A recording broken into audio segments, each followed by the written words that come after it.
মবের বেশিরভাগ আমি বলছি একদম একটা অর্গানিক মব নয়, এটা কিন্তু এটা অনেকটা ম্যানুফ্যাকচার মবের মতো, যার মধ্যে দলীয় পরিচয় আছে। আজকে যারা যারা এই কাণ্ডটা করেছে আপনার ডিএনইউতে, তাদের মধ্যে অনেক অন্যান্য দলের লোকজন ছিল, তাদের ভূমিকা ছিল, এবং বিভিন্ন জায়গাতে তাদের ভূমিকা দেখা যাচ্ছে।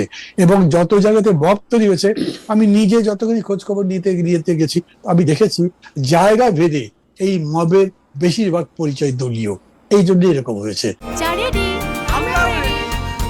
চা মানে লাইফটা ভরপুর, চা মানে ইস্পাহানি মির্জাপুর।